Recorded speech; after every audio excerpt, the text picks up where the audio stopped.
3 افراد نے آپس میں ایک دوسرے سے وعدہ کیا۔ ایک کہنے لگا ہمیشہ ساری رات نماز پڑھا کروں گا، دوسرا کہنے لگا میں ہمیشہ روزے رکھوں گا، کبھی ناغہ نہیں کروں گا، تیسرا کہنے لگا میں ہمیشہ عورتوں سے دور رہوں گا اور کبھی شادی نہیں کروں گا۔ یہ ان 3 لوگوں کی بات ہے جن کے بارے میں حضرت انس رضی اللہ تعالی عنہ روایت کرتے ہیں کہ نبی صلی اللہ علیہ وآلہ وسلم کی ازواج مطہرات کے پاس آئے اور نبی صلی اللہ علیہ وآلہ وسلم کی عبادت کے بارے میں پوچھنے لگے۔ جب انہوں نے آپ صلی اللہ علیہ وآلہ وسلم کی عبادت کے بارے میں معلوم ہوا تو انہوں نے اسے کم سمجھا اور آپس میں کہنے لگے کہ ہمارا نبی صلی اللہ علیہ وآلہ وسلم سے کیا مقابلہ، آپ کے اگلے پچھلے سارے گناہ اللہ تعالیٰ نے معاف کر دیے۔ اور پھر اس پر ان تینوں نے آپس میں ایک دوسرے سے یہ وعدہ کیا۔ جب نبی صلی اللہ علیہ وآلہ وسلم آئے تو ان سے پوچھا کیا تم ہی وہ لوگ ہو جنہوں نے ایسا کہا ہے؟ اللہ کی قسم میں تم سب سے زیادہ اللہ تعالیٰ سے ڈرتا ہوں اور اس کی نافرمانی سے بچتا ہوں، لیکن میں روزہ رکھتا بھی ہوں اور ناغہ بھی کرتا ہوں، نماز بھی پڑھتا ہوں اور سوتا بھی ہوں، عورتوں سے شادی بھی کرتا ہوں، اور جو کوئی میری سنت سے روح گردانی کرے اس کا مجھ سے کوئی تعلق نہیں۔ ہمارے ہاں کچھ مہینے یا کچھ دن خاص شادیوں کا موسم ہوتا ہے، جیسے رمضان سے پہلے اور رمضان کے بعد بہت سی شادیوں کے دعوت نامے ملتے ہیں، اور ملنے والے دعوت ناموں میں سے اکثر پر کچھ عبارات لکھی ہوتی ہیں، کبھی انگریزی میں، کبھی اردو میں، کبھی عربی میں۔ تو ایک دعوت نامے پر یہی لکھا ہوا تھا النکاح من سنتی، نکاح میری سنت ہے، فمن راغب عن سنتی فلیس منی، جس نے میری سنت سے آراز برتا وہ مجھ سے نہیں۔ اور یہ صحیح بخاری کی حدیث ہے، کتاب النکاح میں درج ہے۔ اس حدیث کے ذریعے سے اور اس واقعے کے ذریعے سے ہمیں یہ سبق ملتا ہے اور ہمیں یہ سمجھ آتی ہے کہ پرانے زمانے میں دینداری اور پارسائی کا یہ معیار سمجھا جاتا تھا کہ بندہ دنیا کے دھندوں سے آزاد ہو کر اللہ تعالیٰ کی عبادت میں لگ جائے اور دنیا کے معاملات کے ساتھ اس کا کوئی سروکار نہ ہو۔ اسلام میں عبادت کا یہ تصور بالکل نہیں پایا جاتا کہ دین اور دنیا کو 2 الگ الگ خانوں میں بانٹ دیا جائے، ایک گروہ کو دنیا دار اور دوسرے کو اللہ والے قرار دے دیا جائے۔ نیکی اور عبادت دراصل اللہ تعالیٰ کے احکامات کو نبی صلی اللہ علیہ وآلہ وسلم کی سنت مبارکہ کے مطابق ماننے کا نام ہے۔ شادی اور نکاح انسان کی فطری ضرورت ہے، ان کو اگر ایک بندہ اسلامی تعلیمات کے مطابق بجا لائے گا تو وہ اجر و ثواب کا مستحق قرار پائے گا۔ اسی طرح زندگی کے دیگر معاملات ہیں جن میں ایک بندہ مومن زندگی کے ایک دائرے میں سب کے حقوق ادا کرتا ہے اور اس دائرے میں اللہ تعالیٰ اس سے مطالبہ کرتا ہے کہ میری مرضی کے مطابق تم نے ان بندوں کے حقوق ادا کرنے ہیں، اور وہ اللہ تعالیٰ کے ہاں انعام کا مستحق ٹھہرتا ہے۔ یہاں یہ بات بھی سمجھ آتی ہے کہ نکاح کوئی رسم نہیں ہے بلکہ یہ اللہ تعالیٰ کا حکم ہے، اور اس پر عمل اصلاً اس کے حکم پر عمل ہے، جو اور نیکیوں کے دروازے کھولتا ہے اور نیکیوں کا ذریعہ بنتا ہے۔ شوہر بیوی کے حقوق پورے کرے، اس کی دلجوئی کرے، بیوی شوہر کے حقوق پورے کرے، اس کی فرما بردار رہے، یہ ان کے لیے اضافی اجر کا باعث ہوگا۔ اس سلسلے کا ہر عمل ان کو اللہ کے ہاں درجات میں بلند کرتا چلا جائے گا، نئے خاندانوں میں رابطہ ہوگا۔ نکاح صرف لڑکے اور لڑکی کے درمیان رشتہ استوار نہیں کرتا، بلکہ اس سے 2 خاندان جو ہیں، لڑکی کا خاندان اور لڑکے کا خاندان، اس میں بھی رابطہ پیدا ہوتا ہے۔ ان خاندانوں کے مابین اگر ایک دوسرے سے ادب اور محبت کا برتاؤ رکھا جائے، ان کی دلجوئی کی جائے، ان کی خدمت میں کوئی کمی نہ کی جائے، تو یہ رب کی رضا حاصل کرنے کا ذریعہ ہوگا۔ شادی پر کپڑے، سامان، کھانے، تحائف یہ بھی موقع کے لحاظ سے دیے جاتے ہیں، یہ ایک اس وقت کا اضافی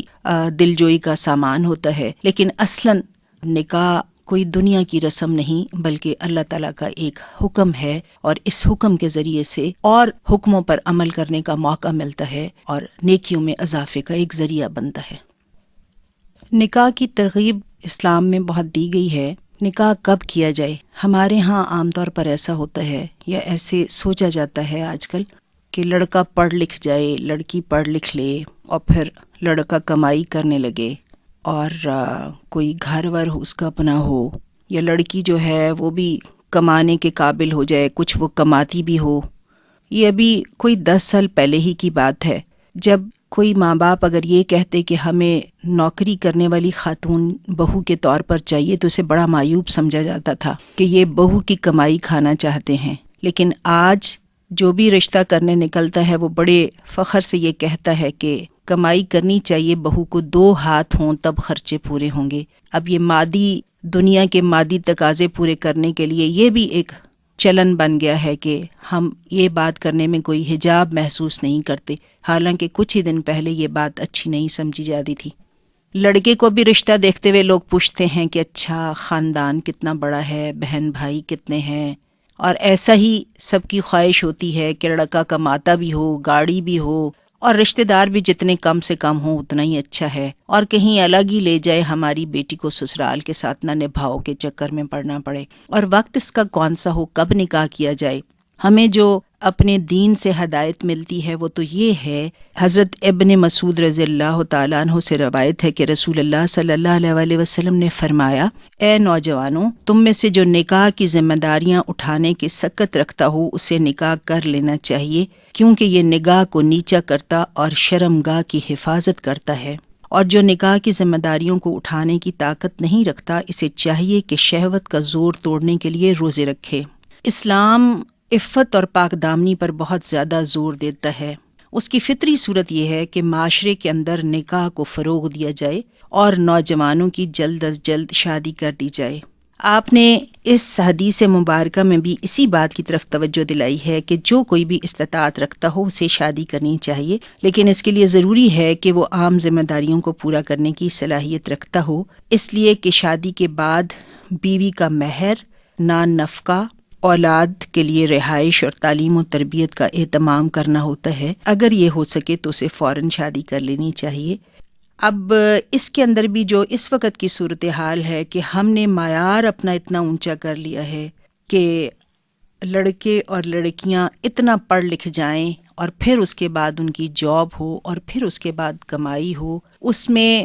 شادی کی عمر تو جیسے کوئی 18 کے لگ بھگ شروع ہو جاتی ہے، لیکن کوئی 25-30 سال تک اسی چکر میں ڈیلے ہوتا رہتا ہے. اور اس دوران میں جو دوسری مشکل ہے وہ مخلوط تعلیمی ادارے اور مخلوط جائے ملازمتیں ہیں. یہ بھی اب اس وقت کا چلن بن گیا ہے کہ سیگریگیٹڈ تعلیمی ادارے چاہیں بھی والدین تو ان کو نہیں ملتے کہ اگر بچی کو ڈاکٹر بنوانا ہے تو شاید پورے پاکستان میں ان کو غالباً ایک فاطمہ جناح میڈیکل کالج ملے گا اور ایک پرائیویٹ میڈیکل کالج پشاور کا ویمن میڈیکل کالج، ورنہ اکثر مخلوط ادارے ہیں.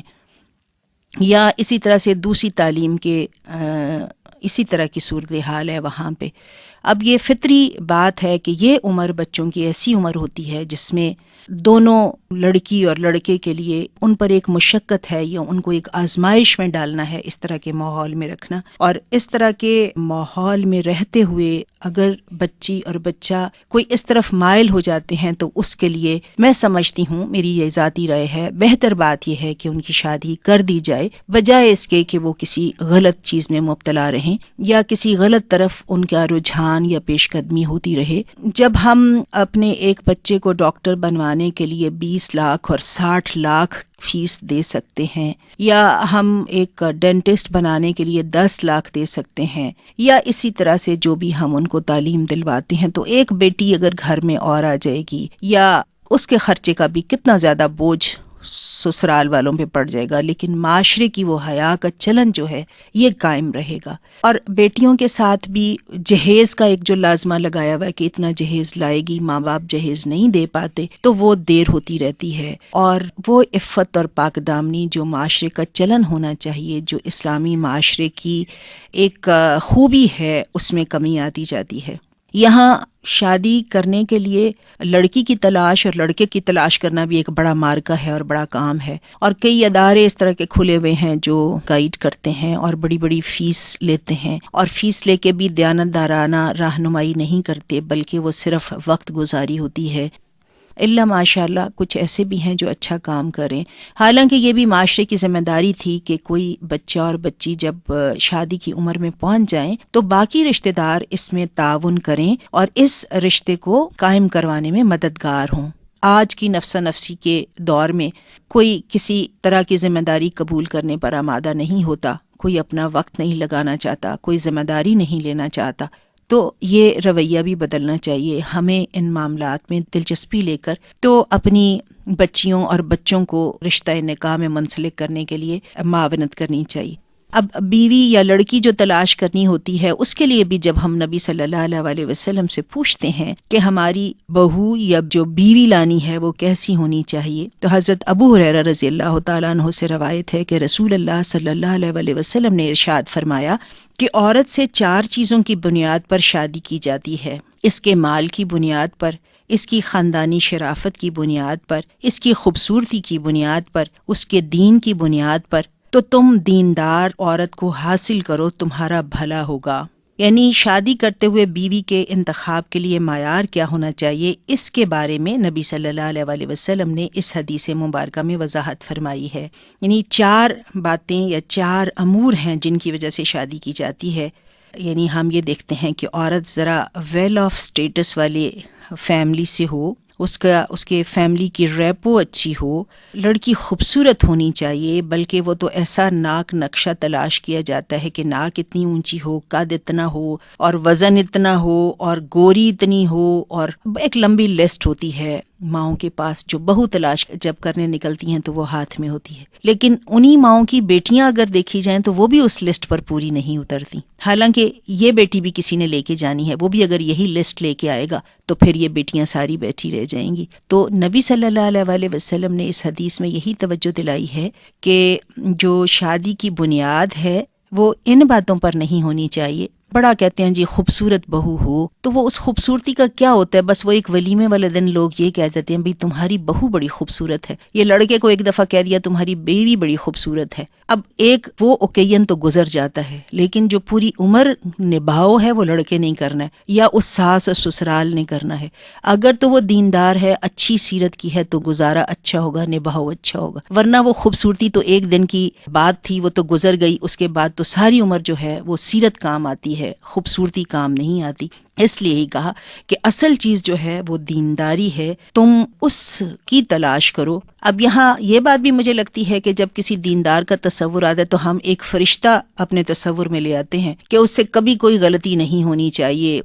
یعنی اس کے ساتھ توقعات وابستہ کر لی جاتی ہیں جو کہ انسان بسا اوقات پوری بھی نہیں کر پاتے. تو بہت ساری خوبیاں اس دینداری کی وجہ سے ہوتی ہیں، مگر انسان ہونے کے ناطے بھی اور اس معاشرے کا فرد ہونے کے ناطے بھی اس کے اندر بہت کمزوریاں ہوتی ہیں. لیکن مقابلتاً وہ اس عورت سے یا اس لڑکی سے جو دین کی سمجھ نہیں رکھتی کئی معاملات میں آپ کے لیے اچھی ثابت ہوتی ہے. اس لیے نبی صلی اللہ علیہ وسلم کی یہ ہدایت اور یہ رہنمائی ہمیں اپنے ذہن میں رکھنی چاہیے کہ ہم جو لڑکی تلاش کرنے نکلتے ہیں یا جو بہو ڈھونڈتے ہیں اس کے لیے ہمیں یہ معیار سامنے رکھنا ہے. ایسے ہی جب ہم داماد تلاش کرتے ہیں تو اس میں بھی یہ والی باتیں یوں ہی ان پر فکر کرنی چاہیے کہ وہ دیندار ہے اگر تو یہ زیادہ بہتر بات ہے، بجائے اس کے کہ وہ 6 فٹ کا ہو اور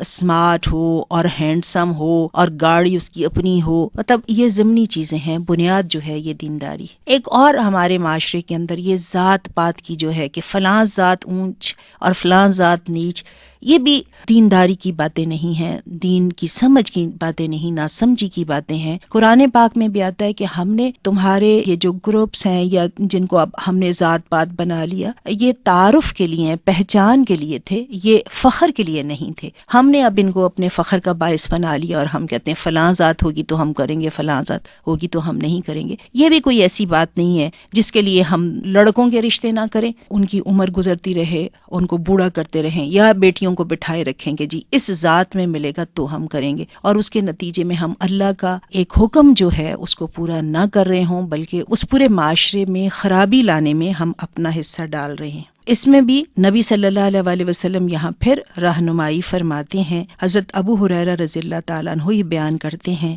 کہ رسول صلی اللہ علیہ وسلم نے فرمایا، جب تمہارے پاس شادی کا پیغام کوئی ایسا شخص لائے جس کے دین اور اخلاق تم کو پسند ہوں تو اس سے شادی کر دو، اور اگر تم ایسا نہ کرو گے تو زمین میں فتنہ اور بڑی خرابی پیدا ہوگی. یہ بھی وہی بات ہے جو میں آپ کے سامنے کر رہی ہوں کہ لڑکی والوں کے پاس کوئی اچھا دیندار اور با اخلاق لڑکے کا رشتہ آ جائے، یا ایسے ہی لڑکے والوں کے پاس کسی اچھی لڑکی دیندار کا رشتہ آ جائے تو انہیں تردد نہیں کرنا چاہیے۔ عام طور پر ہوتا یہ ہے حل میں مزید کہ ایک دیکھا ہے شاید اس سے اور کوئی اچھا مل جائے، چلو ایک اور دیکھتے ہیں پھر شاید کوئی اور اچھا مل جائے۔ یہ باتیں بھی دین کی تعلیمات کے منافی ہیں، بلکہ جو مناسب رشتہ جس وقت آ جاتا ہے تو بجائے ٹال مٹول کرنے کے یا وقت گزاری کے، ہمارے پیارے نبی نے تو ہم کو یہی ہدایت دی اور ہمیں یہی ہمارے لیے رہنمائی چھوڑی کہ ہم وہ رشتہ قبول کر لیں اور شادی کر دیں۔ یا یہ بھی ہوتا ہے کہ ایک رشتے کو لٹکایا ہوتا ہے اور ان کو بھی بتایا ہوتا ہے کہ بات چل رہی ہے، اور وہاں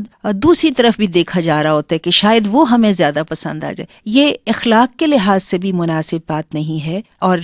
جو ہمیں دین سے رہنمائی ملتی ہے اس میں بھی یہ ہے کہ اگر کہیں ایک معاملہ چل رہا ہے، آپ کا کسی لڑکے لڑکی کی بات چیت ہو رہی ہے، تو آپ اس کو فائنل کریں یا ان کو نہ کر دیں تاکہ وہ بھی اور جگہ دیکھ سکیں اور آپ بھی اور جگہ دیکھ لیں، یا اگر ہاں کی ہے تو نیک نیتی کے ساتھ ہاں کریں، یہ نہیں کہ ان کو ٹالا ہو اور خود اور تلاش ہو رہی ہو۔ یہ بھی ایک عہد ہوتا ہے، یہ بھی جب بات ہم ایک دوسرے سے کر لیتے ہیں تو اس سے بھی ہمیں منع کیا۔ اگر ہم ان سب باتوں پر عمل کریں تو میں سمجھتی ہوں کہ ہمارے معاشرے میں بھی بہت ساری اچھی قدریں جو ہیں وہ رواج پاتی جائیں گی۔ ہماری بڑی بڑھیا یہ بھی کہتی ہیں کہ بڑی عمر کی بہو لائی ہو یا بڑی عمر کی لڑکی ہے، اب اس کی ہڈی پکی ہو چکی ہے، یہ اب بات تمہاری اتنی نہیں مانے گی، یہ اب اتنی فرما بردار نہیں ہوگی، یہ اب نئے ماحول میں زیادہ نہیں ڈھلے گی۔ اور چھوٹی عمر کی بچی ہے، اس کو اتنا نہیں پتہ ہوتا، وہ جلدی نیا ماحول قبول کر لیتی ہے یا جلدی اس کے تقاضے جو ہے یہ پورے کرنے پر آ جاتی ہے۔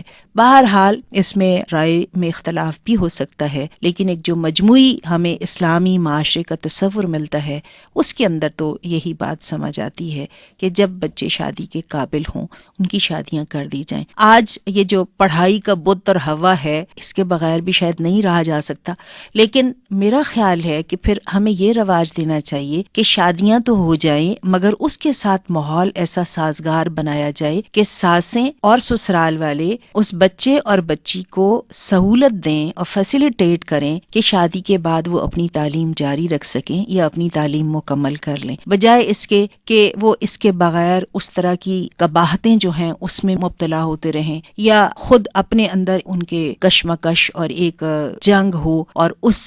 کیفیت پر وہ اس کے ساتھ ہر وقت لڑتے رہیں۔ زیادہ بہتر یہ ہے میں سمجھتی ہوں اس میں کہ ہم اس چیز کو رواج دیں، اور جب یہ رواج ہو جائے گا تو انشاءاللہ ہم سب کے لیے آسانی ہوگی، ہم سب ایک دوسرے کے معاون ہوں گے۔ ساسیں بھی نوکری کریں اور بہویں جو ہیں وہ پڑھیں یا بیٹیاں جو ہیں وہ پڑھیں، اور سسرال والے ساتھ ان کی دلجوئی بھی کریں اور خدمت بھی کریں اور پڑھائی بھی کرائیں اور کچھ کام وام بھی وہ شیئر کریں گی ظاہر۔ تو میں سمجھتی ہوں کہ اس سے انشاءاللہ ایک اچھا ہمارا جو معاشرہ ہے خاندانی نظام پر جس کی بنیاد ہے، جب وہ خاندانی نظام مضبوط ہوگا، مستحکم ہوگا، تو یہ معاشرہ جو ہے یہ بھی مستحکم ہوتا جائے گا۔ یہی بات نبی صلی اللہ علیہ وسلم نے ایک اور حدیث میں بھی بتائی ہے کہ دنیا ساری کی ساری نفع کا سامان ہے اور اس دنیا کی بہترین متاع نیک بیوی ہے۔ متاع سے مراد ہوتا ہے عارضی منفعت اور فائدے کا سامان۔ دنیا فانی ہے اور ہر چیز فانی ہے، اس لیے نبی صلی اللہ علیہ وسلم نے دنیا کو متاع قرار دیا، اور اس دنیا کے اندر فائدے کے اعتبار سے اگر کوئی چیز قابل قدر ہے، قابل وقت ہے، تو وہ نیک بیوی ہے۔ شریک حیات اگر نیک ہو تو بھلائی اور نیکی کے بہت سارے کام سر انجام دینے آسان ہو جاتے ہیں۔ اولاد کی تربیت اور تعلیم، گھر کی تنظیم، گھر کے کام، رشتہ داروں سے تعلقات، صلہ رحمی، پڑوسیوں کے تعلقات، یہ سب معاملات بیوی سے براہ راست تعلق رکھتے ہیں۔ اس کے علاوہ حلال کمائی پر قناعت اور صبر، اور حلال کمائی کے راستے میں آنے والی مشکلات اور مصائب جو ہیں اس میں بھی بیوی کا تعاون حاصل ہو تو بہت سارے مسائل جو ہیں وہ آسانی کے ساتھ حل ہو جاتے ہیں۔ نبی صلی اللہ علیہ وسلم نے ایک اور حدیث میں یوں ہمیں بتایا ہے، ہماری رہنمائی کی ہے، فرمان ہے کہ ایک مومن کے لیے اللہ تعالیٰ کے تقوی کے بعد نیک بیوی سے زیادہ نفع رساں کوئی چیز نہیں۔ اگر اسے کوئی کام کہے تو بجا لائے، اگر اس کی طرف دیکھے تو اسے خوش کرے، اگر وہ اس پر قسم اٹھائے تو اسے پوری کر دے، اگر اس کا شوہر موجود نہ ہو تو وہ اپنی عزت اور ناموس نفوس اور شوہر کے مال کی حفاظت کرے۔ یہ بھی وہی بات ہے کہ نیک بیوی جو ہے بڑی نعمت ہے، اور نیک بیوی کے حصول کے لیے اور نیک بیوی بننے کے لیے کوشش کرنی چاہیے۔ وآخر الدعوانا الحمد للہ رب العالمین۔